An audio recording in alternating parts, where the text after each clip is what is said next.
चला मित्रांनो, आता आपण next important fundamental of organic केमिस्ट्रीमध्ये डिग्री ऑफ अनसॅच्युरेशन काढण्यासाठी आपण पाहणार आहोत. अनसॅच्युरेशन म्हणजेच मल्टिपल बॉन्ड किंवा रिंग असं होत असते. तर एखाद्या ऑर्गॅनिक कंपाऊंडचा जर आपल्याला मॉलिक्युलर फॉर्म्युला दिला असेल तर त्या मॉलिक्युलर फॉर्म्युल्यावरून आपल्याला जर त्या कंपाऊंडचा स्ट्रक्चरल फॉर्म्युला कॅल्क्युलेट करायचा असेल, मॉलिक्युलर फॉर्म्युला म्हणजे या प्रकारे कार्बन हायड्रोजनची संख्या, कार्बन हायड्रोजन हॅलोजनची संख्या त्या फॉर्म्युल्यामध्ये दिली असेल आणि आपल्याला सांगितलं असेल की याचा स्ट्रक्चरल फॉर्म्युला काढून दाखवा. मग ते स्ट्रक्चरल फॉर्म्युला काढत असताना तो सिंगल बॉन्डेड आहे का डबल बॉन्डेड आहे का रिंग स्ट्रक्चर असू शकते, तर म्हणजे त्यामध्ये किती अनसॅच्युरेशन असते, म्हणजे डबल बॉन्ड किंवा ट्रिपल बॉन्ड किंवा रिंग स्ट्रक्चर किती असू शकते हे काढण्यासाठी एक फॉर्म्युला आहे. त्या फॉर्म्युल्यावरून आपण एखाद्या ऑर्गॅनिक कंपाऊंडच्या मॉलिक्युलर फॉर्म्युल्यावरून स्ट्रक्चर प्रिडिक्ट करणार आहोत. बरोबर आहे. तर त्यासाठी डिग्री ऑफ अनसॅच्युरेशनलाच आपण म्हटलेलं आहे इंडेक्स ऑफ हायड्रोजन डिफिशियन्सी, म्हणजे एक डबल बॉन्ड येण्यासाठी 2 हायड्रोजन कमी होत असतात किंवा डबल बॉन्ड इक्विव्हॅलंट असं सुद्धा म्हटलं गेलेलं आहे. आता डिग्री ऑफ अनसॅच्युरेशन म्हणजेच काय, तर it is the total number of pi bonds, it is a total number of pi bonds and the ring structure for a given molecular formula. म्हणजे असा जो गिवन मॉलिक्युलर फॉर्म्युला असतो त्यामध्ये total number of pi bonds किंवा total number of ring structures किती राहू शकतात किंवा पाय बॉन्ड आणि रिंग स्ट्रक्चर किती राहू शकतात हे कॅल्क्युलेट करणे म्हणजेच डिग्री ऑफ अनसॅच्युरेशन. क्लिअर झालं. आता डिग्री ऑफ अनसॅच्युरेशन काढण्यासाठी एक फॉर्म्युला दिलेला आहे आपण. तर डिग्री ऑफ अनसॅच्युरेशन जर काढायचं असेल तर आपण त्याला शॉर्टकटमध्ये DU म्हणू. तर डिग्री ऑफ अनसॅच्युरेशन काढण्यासाठी हा फॉर्म्युला आहे 2C + 2 - x divided by 2. Formula कोणता यूज करतो आपण, double bond degree of unsaturation काढण्यासाठी 2C + 2 - x अपॉन 2. आता यामध्ये हे C काय आहे, फॉर्म्युल्यामध्ये जितके कार्बन असतात, जेवढे नंबर ऑफ कार्बन असतात त्या कार्बनची संख्या आहे, number of carbon atom C. आणि हे x काय आहे, x means number of hydrogen atom. फॉर्म्युल्यामध्ये किती हायड्रोजन ॲटम असतात ते म्हणजे आपले x डिवायडेड बाय 2 आहे. ठीक आहे. पण जेव्हा आपण हे फॉर्म्युले जेव्हा मॉलिक्युलर फॉर्म्युल्यामध्ये कार्बन तर असतोच, हायड्रोजन, ऑक्सिजन, हॅलोजन आणि नायट्रोजन असतात, त्यावेळेस सर्टन रूल वापरत असतो आपण to calculate the degree of unsaturation, unsaturation unit काढण्यासाठी. बरोबर आहे. तर हे रूल आपण या एक्झाम्पलवर वापरणार आहोत. पहिला आहे replace the halogens with hydrogens, दोन्ही जागी हॅलोजनच झालं. Replace the halogens with hydrogen. आता बघा, हायड्रोजन सुद्धा मोनोव्हॅलंट आहे आणि हॅलोजन सुद्धा कसा आहे, मोनोव्हॅलंट आहे. त्याच्यामुळं तुम्ही हे जे x म्हणजे नंबर ऑफ हायड्रोजन्स घेताल तेवढ्याच नंबर ऑफ हॅलोजन सुद्धा आपल्याला असेल तर त्याच्यात ऍड करायचे, तुम्हाला समजूनच जाईल.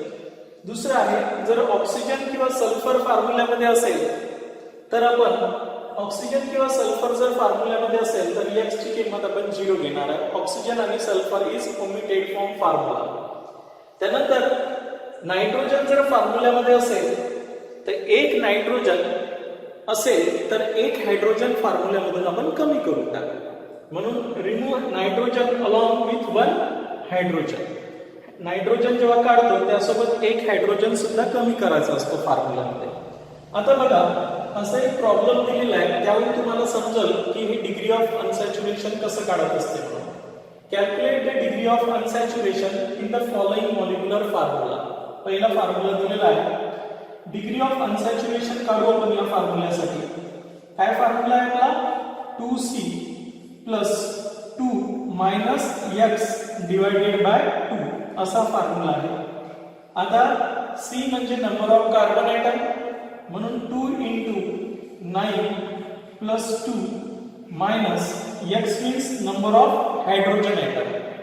नंबर ऑफ हायड्रोजन ॲटम किती आहे, 20. Divided by 2e. आता बघा 2 into 9 18, 18 plus 2 20, 20 minus 20 divided by 2. Therefore answer काय येईल 0. Therefore C4H20 do not have any degree of unsaturation. म्हणजे तिथे कोणताच डबल बॉन्ड नाही. याचा अर्थ हा कंपाऊंड सॅच्युरेटेड कंपाऊंड आहे, सिंगल बॉन्डेड कंपाऊंड आहे. आता हा दुसरा फॉर्म्युला दिलेला आहे C7H8. आपण याचे DU काढू, डिग्री ऑफ अनसॅच्युरेशन. काय फॉर्म्युला आहे 2C plus 2 minus X divided by 2 असा फॉर्म्युला.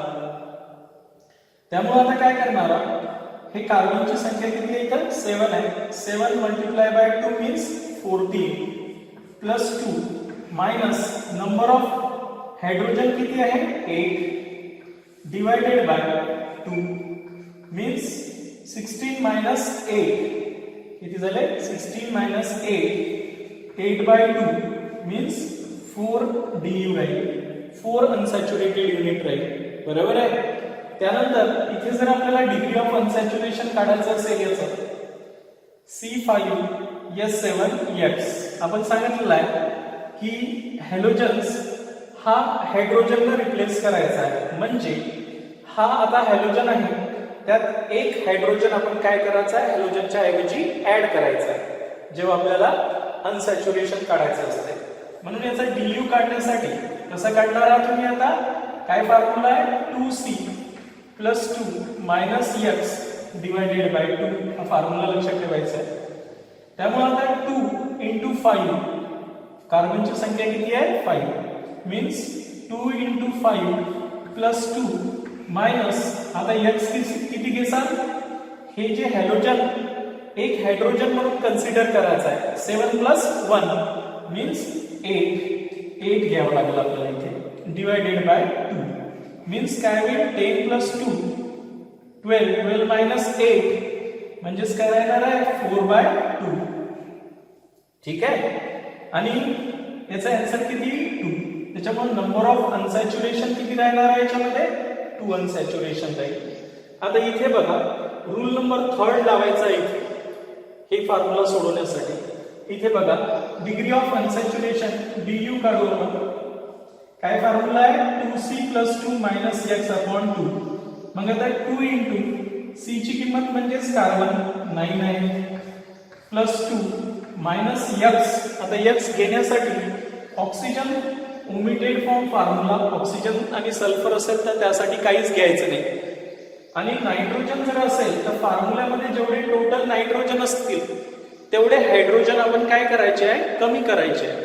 इथे एक नायट्रोजन आहे त्याच्यामुळे 9 minus 1 9 हायड्रोजन आहे, त्यामधून एक नायट्रोजन आपण काढून टाकू. किती येणार आहे 8 डिवायडेड बाय काय 2. त्याच्यामुळे हे काय 18 plus 2 20 20 minus 8 20 minus 8 divided by 2. त्याच्यामुळे नॅचरली किती येणार आहे 20 minus 2 म्हणजे किती 12 डिवायडेड बाय 2 म्हणजे काय 6. त्याच्यामुळे याच्यातली नंबर ऑफ अनसॅच्युरेशन युनिट किती येतील 6 येतील. अशा प्रकारे आपण कोणत्याही कंपाऊंड मध्ये डिग्री ऑफ अनसॅच्युरेशन किंवा index of hydrogen deficiency calculate करत असतो. आता हे इंडेक्स ऑफ हायड्रोजन डिफिशियन्सी आहे काय ते समजून घेऊ. क्लिअर झालं. एकदा पुन्हा पहा की आपल्याला एखाद्या molecular फॉर्म्युल्यामध्ये total number of unsaturation किती आहे हे जर कॅल्क्युलेट करायचं असेल म्हणजे total number of pi bonds किंवा त्याच्यामध्ये रिंग किती आहेत हे कॅल्क्युलेट करायचं असेल एखाद्या मॉलिक्युलर फॉर्म्युल्यापासून तर हा वाला आपण फॉर्म्युला यूज करत असतो to calculate the degree of unsaturation. Here C is number of carbon atom आणि X is number of hydrogen atom. But when molecular formula containing halogens, oxygen, sulfur or nitrogen, following 3 rules are used. त्यावेळेस हे 3 rule वापरणार आहोत आपण. जसं आपण इथे काही एक्झाम्पल सॉल्व केलेले आहे तर एक हॅलोजन्स असेल तर हॅलोजन असेल तर हायड्रोजनला रिप्लेस करायचा. म्हणजे एक हॅलोजन असेल तर एक हायड्रोजन जास्त वाढवायचा याच्यातून. बरोबर आहे. 2 हॅलोजन असते तर 2 हायड्रोजन वाढवले असते अशा प्रकारे. जर फॉर्म्युल्यामध्ये नायट्रोजन असेल तर नायट्रोजन असेल तर टोटल हायड्रोजन मधून जितके नायट्रोजन असेल, जेवढे नायट्रोजन आयटम असेल तेवढे कमी करायचे. बरोबर आहे. 9 - 1 मीन्स 8 असं येईल. आणि ऑक्सिजन सल्फर असेल तर they are not count during the calculations. हे कॅल्क्युलेशन्स मध्ये ऑक्सिजन किंवा सल्फर हे काउंट करायचे नाही, डायव्हॅलेंट असतात म्हणून. क्लिअर आहे. तर अशा प्रकारे आपण डिग्री ऑफ अनसॅच्युरेशन किंवा इंडेक्स ऑफ हायड्रोजन डिफिशियन्सी किंवा त्यालाच आपण डबल बॉन्ड इक्विव्हॅलंट म्हणत असतो. तर हा बेसिक कन्सेप्ट आला कसा तो समजावून सांगतो आता मी तुम्हाला. लक्ष ठेवा. बघा आता डिग्री ऑफ अनसॅच्युरेशन म्हणजे total number of pi bonds and ring structure form a given molecular formula. आपल्याला माहिती आहे की एखादा सॅच्युरेटेड ॲलिफॅटिक कंपाऊंड जर असेल तर त्याच्यामध्ये अनसॅच्युरेशन म्हणजे डबल बॉन्डची संख्या 0 असते. बरोबर आहे. तर आपण याला इंडेक्स ऑफ हायड्रोजन डिफिशियन्सी असंही म्हणत असतो. म्हणजेच काय ते सांगतो आता मी तुम्हाला. एखादा सॅच्युरेटेड, बघा लक्षात ठेवायचं आहे, सॅच्युरेटेड ॲलिफॅटिक सॅच्युरेटेड म्हटलं तरी चालते. सॅच्युरेटेड ॲलिफॅटिक ऑर्गॅनिक कंपाऊंड जर असेल तर नॅचरली ऑर्गॅनिक कंपाऊंड यालाच आपण काय म्हणतो, अल्केन. ज्याचं जनरल फॉर्म्युला काय असतं, CnH2n+2 means there is no unsaturation. याचं जे DO असते म्हणजेच BU डिग्री ऑफ अनसॅच्युरेशन काय असते, 0 असते. आता जसं नंबर ऑफ डबल बॉन्ड किती आले फॉर्म्युल्यामध्ये किंवा रिंग किती तयार झाली, हे जितके हायड्रोजन मॉलिक्यूल काय झाले डिफिशियंट झाले ते तेवढे नंबर ऑफ अनसॅच्युरेशन त्यामध्ये काय होत असते, इन्क्रीज होत असते. याचं मिनिंग काय ते समजून घेऊ. फॉर एक्झाम्पल आपण एक प्रोपेन घेतला. बघा लक्षात ठेवा. DU कसा आपण समजून घेणार आहोत. एक सॅच्युरेटेड हायड्रोकार्बन म्हणजे प्रोपेन घेतला आपण, अल्केन है ना. यामधून जर आपण 2 हायड्रोजन्स कमी केले तर आपल्याला एक अनसॅच्युरेशन युनिट वाढेल. याच्यामध्ये एक अनसॅच्युरेशन डिग्री ऑफ अनसॅच्युरेशन किती होईल आता, 1.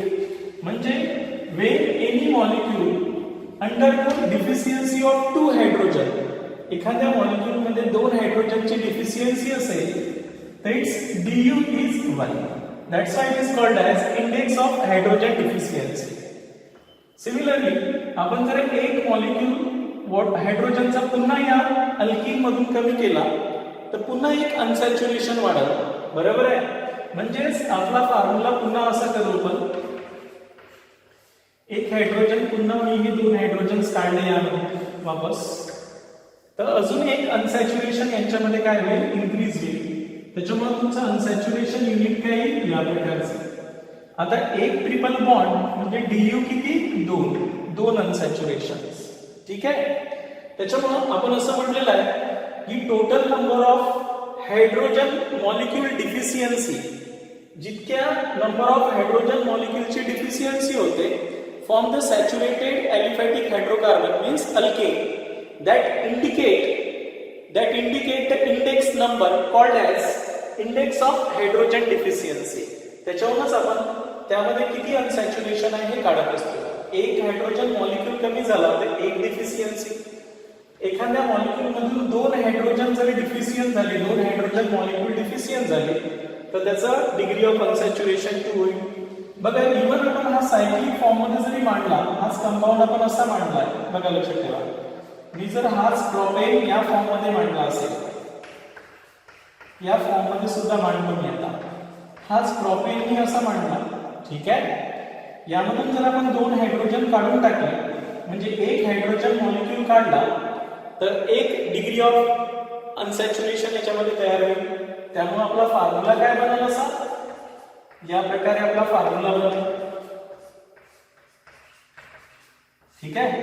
आणि हे जे आहे एक रिंग म्हणजेच किती हायड्रोजन मॉलिक्यूल कमी झाला, एक हायड्रोजन मॉलिक्यूल पॅरेंट सॅच्युरेटेड मधून कमी झाला तर इथे DU किती येईल आपला, 1 येईल. या प्रकारे DU एखादी जर रिंग असेल तर त्याचा DU किती राहणार आहे, 1 राहील. Because it is form due to the replacement of 2 hydrogen from molecule. 2 two hydrogen atom form molecule. Similarly, in single bonded compound, when two hydrogens are removed, one DU is formed. When two hydrogen molecules are removed from saturated compound, the DU is degree of unsaturation is 2. Clear झालं मी काय सांगितलं आहे ते? आणि त्याच्यामुळे एक ring म्हणजे सुद्धा एक डिग्री ऑफ अनसॅच्युरेशन. त्याच्यामुळे जर आपल्याला असं विचारलं गेलं असेल की calculate the number of degree of unsaturation in following molecular following formula, तर तुम्हाला काही फॉर्म्युले दिले असेल आणि त्यामधलं डिग्री ऑफ डिसोसिएशन विचारलं असेल. बघा लक्षात ठेवायचं आहे, तुम्हाला जर विचारलं असेल की एक बेन्झीन रिंग दिलेली आहे आपल्याला आणि यामध्ये किती डिग्री ऑफ अनसॅच्युरेशन आहे हे जर काढायला सांगितलं असेल, एक डबल बॉन्ड म्हणजे एक डीयू, हा एक डीयू, हा एक डीयू, असे 3 झाले आणि रिंग एक डीयू झाली, म्हणजे टोटल नंबर ऑफ डीयू किती आहे याच्यामध्ये? Total number of degree of unsaturation किती राहणार आहे? 4 राहील. ठीक आहे. असा जर एक मॉलिक्यूल दिला असेल, नंबर ऑफ डीयू किती आहे याच्यात? एक डबल बॉन्ड, दुसरा डबल बॉन्ड, म्हणून डीयू किती आहे एका डबल बॉन्ड साठी? 1 डिग्री ऑफ अनसॅच्युरेशन. तर त्याच्यामुळे याचा डिग्री ऑफ अनसॅच्युरेशन किती राहणार आहे? 2 राहील. आता सपोज एक कंपाऊंड एक फॉर्म्युला असं दिला असेल, तर याच्यात विचारलं असतं की how many number of degree of unsaturation, किती राहिले असते? एक पाय बॉन्ड म्हणजे 1 डिग्री ऑफ अनसॅच्युरेशन आणि एक ट्रिपल बॉन्ड म्हणजे 2 डिग्री ऑफ अनसॅच्युरेशन, म्हणजे हे 2 डीयू राहिले असतं आणि हे 1 डीयू आहे, म्हणजे टोटल नंबर ऑफ डीयू किती राहिले असते? 3 डिग्री ऑफ अनसॅच्युरेशन या मॉलिक्यूल मध्ये आहे. क्लियर आहे. आता एक पुन्हा मॉलिक्यूल दाखवतो मी. या मॉलिक्यूल मध्ये number of degree of unsaturation किती आहे? तर ही एक रिंग आणि ही एक रिंग, म्हणून डिग्री ऑफ अनसॅच्युरेशन किती आहे? 2 आहे. आता हे नेमकी रिंग तयार कशी झाली असेल?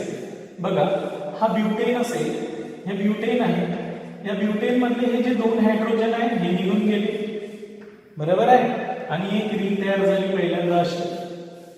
ठीक आहे, 2 हायड्रोजन निघाल्यानंतर आता सेकंड सिच्युएशन मध्ये काय झालं असेल की एक हायड्रोजन मॉलिक्यूल पहिल्या याच्यात निघाला म्हणून रिंग तयार झाली.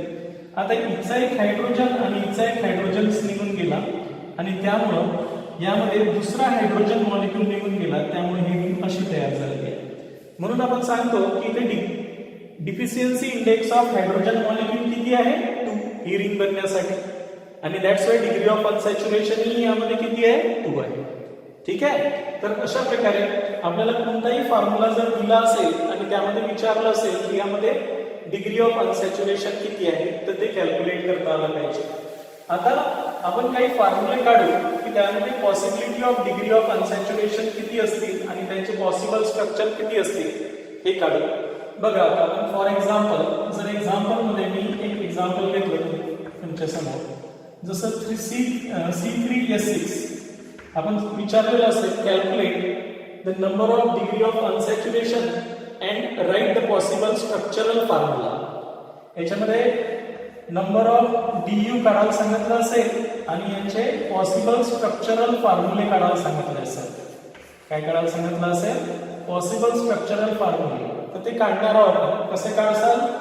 डीयू इज इक्वल टू काय आहे? 2C plus 2 minus x divided by 2. C ची किंमत टाका 3 आहे, म्हणून 2 into 3 प्लस 2 मायनस x म्हणजे काय? Number of hydrogen atom 6 divided by 2. त्याच्यामुळे किती येणार आहे? 6 प्लस 2 8 मायनस 6 म्हणजे 2/2 म्हणजे डिग्री ऑफ अनसॅच्युरेशन किती आहे? 1 आहे. त्याच्यामुळे आता हे जे 3 कार्बन वाला फॉर्म्युला आहे, एक तर पॉसिबिलिटी अशी राहणार आहे, हा एक राहील प्रॉपर्टी, और दुसरा पॉसिबल स्ट्रक्चरल फॉर्म्युला काय राहणार आहे? अशी ring structure. Ring structure means 1D. Clear आहे? या फॉर्म्युल्यापासून असे 2 स्ट्रक्चरल फॉर्म्युले तयार होईल. दुसरं विचारलं असतं तुम्हाला, हाच क्वेश्चन विचारला असता, पण फॉर्म्युला चेंज करतो मी आता. बघा, लक्षात ठेवायचं आहे.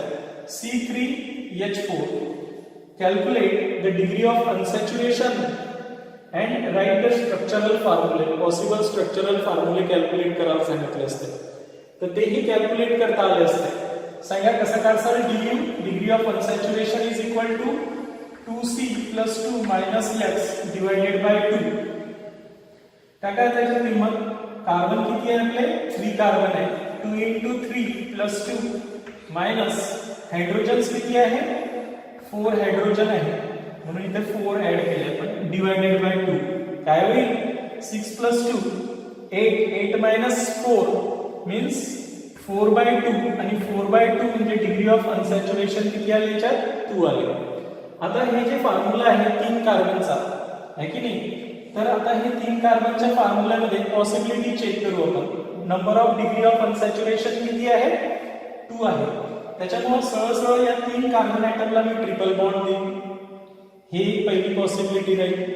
दुसरी पॉसिबिलिटी काय राहणार आहे की मी 2 डबल बॉन्ड देईन. डिग्री ऑफ अनसॅच्युरेशन 2 असल्यामुळे इथे Du2 झाला, इथे Du2 झाला या फॉर्म्युल्याचा. तिसरा फॉर्म्युला काय काढणार आहोत आपण? यामध्ये जे रिंग काढणार आहोत. किती मेंबर रिंग काढायची आपल्याला? 3 मेंबर रिंग काढायची. हे एक झाला आणि यामध्ये एक डबल बॉन्ड झाला.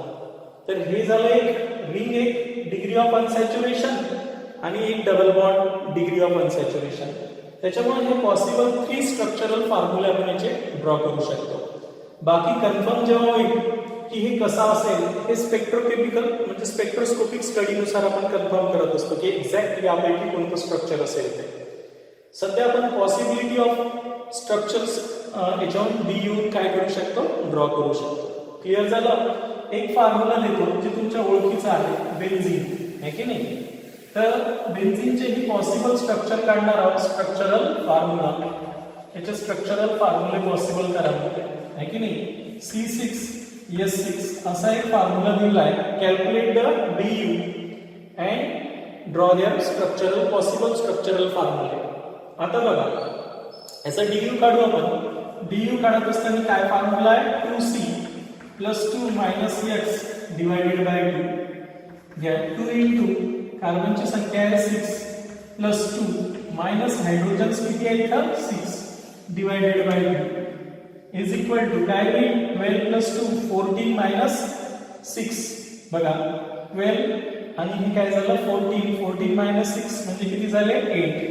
8 divided by 2 means किती होईल? 4 अनसॅच्युरेशन राहील आहे की नाही.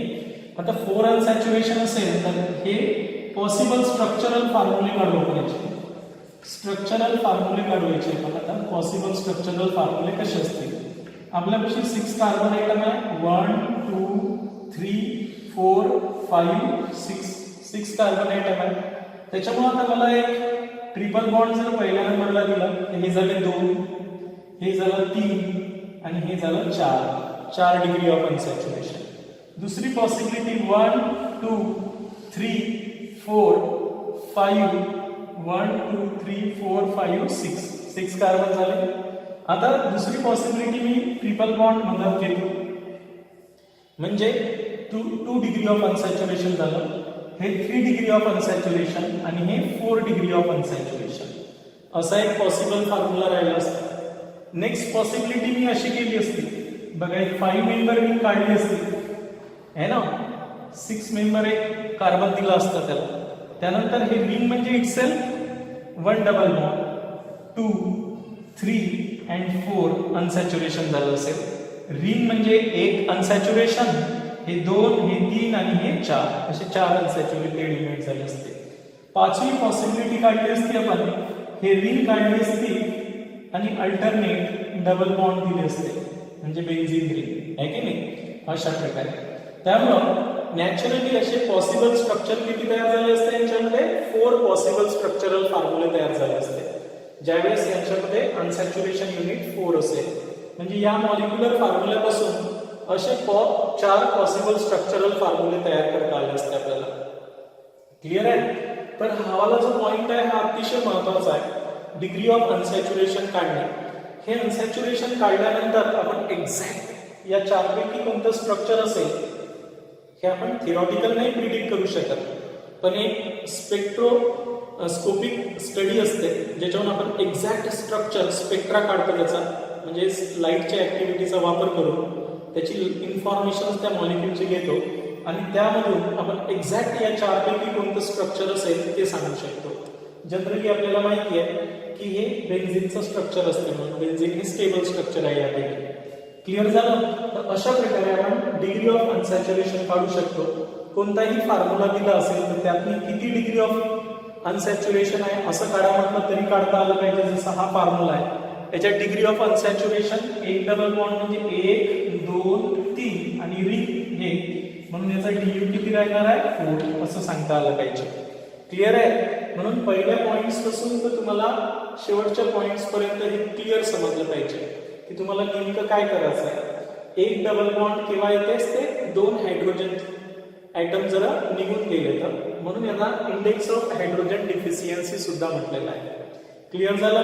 हावाला फॉर्म्युला, हावाला जो पार्ट आहे तो आपल्या 11च्या सिलेबसमध्ये इन्क्लूड नाही आहे, पण तुम्हाला केमिस्ट्रीमध्ये, ऑर्गॅनिक केमिस्ट्रीमध्ये एकदम कॉन्फिडन्सली डबल बॉन्ड कसा येतो, ट्रिपल बॉन्ड, अनसॅच्युरेशन किती आहे हे माहिती असणं आवश्यक आहे. जेव्हा आपण आयसोमर्स हा कन्सेप्ट समजणार आहोत, आयसोमेरिझम नावाचा एक कन्सेप्ट आहे आपल्याला, त्या आयसोमेरिझम कन्सेप्टमध्ये आपल्याला टोटल नंबर ऑफ स्ट्रक्चरल आयसोमर्स किती पॉसिबल होत असतात, त्यानंतर त्याच्यात जॉमेट्रिकल, ऑप्टिकल आयसोमर्स कोणते आहेत, टोटल नंबर ऑफ आयसोमर्स हे जेव्हा विचारतात तर त्यावेळेस आपल्याला जर त्याची डीयू माहिती असेल तरच आपण त्याचे पॉसिबल स्ट्रक्चरल आयसोमर्स काढू शकतो. बरोबर आहे?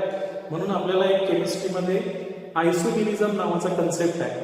तो कन्सेप्ट एकदम क्लिअर हाय लेवलमध्ये जे आपण चांगल्या कॉम्पिटिटिव्ह एक्झाम सोडवण्यासाठी वापरणार आहोत, ते एक आयसोमेरिझम या कन्सेप्टवर क्वेश्चन असणारच आहे. आपल्या ऑर्गॅनिक केमिस्ट्रीमध्ये खूप सारे आयसोमर्स आहेत, तर त्या आयसोमेरिझम मध्ये आपल्याला स्ट्रक्चर वेगवेगळे ड्रॉ करावं लागते मॉलिक्युलर फॉर्म्युल्यावरून, है ना, आणि एक्झॅक्ट कोणते आयसोमर्स किती तयार होतील ते सांगायचे असतात आपल्याला. ठीक आहे? तर अशा प्रकारे काही एक्झाम्पल तुम्ही सॉल्व्ह करून पहा, तुम्हाला हा पॉइंट एकदम क्लिअर होऊन जाईल. थँक्यू.